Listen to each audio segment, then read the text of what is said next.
So you might be wondering, what the heck is this? And what is Marty doing? I am seeding up my bale gardens with more lettuce seed. You see, I've planted lettuce, baby lettuce, inside already and put some peas at the back.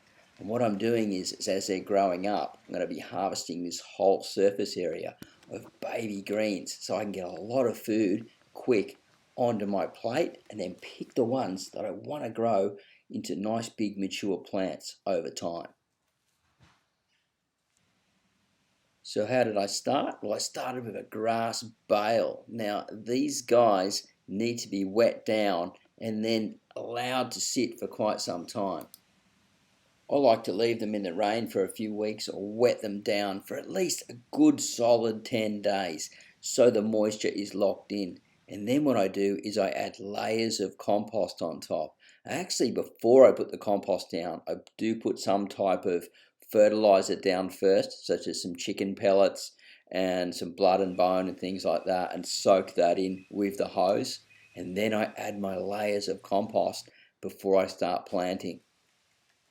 Once I feel the plants have settled in and I've locked some good solid moisture into these bales, I then seed it up with different types of leafy greens. Here I'm just using lettuce, and what I'm doing then is then covering them over with vermiculite to create like this light mulch, and then wet it down again so these plants, as they're coming through, I get a better survival rate.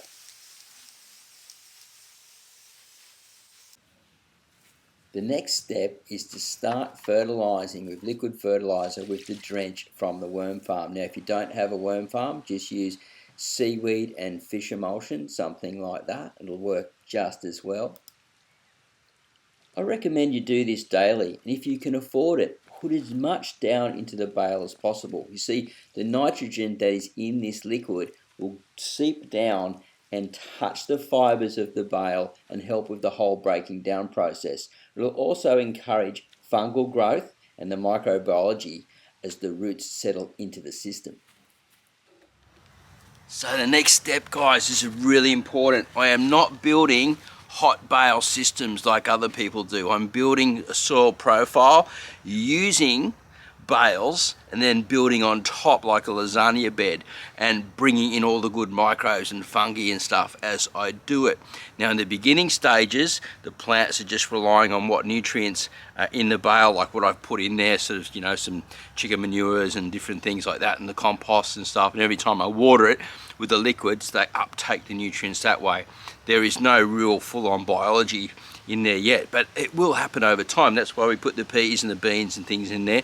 Now they're long-rooted plants, so they don't grow so well at first, but they set up the nodules, get things happening. So they are very welcome in there. Now what we do is we plant shallow-rooted plants like lettuces, strawberries, things like that, and then we cut them and eat them and leave the roots in there to rot, and then we just keep putting more and more layers on top until eventually the bale's gone.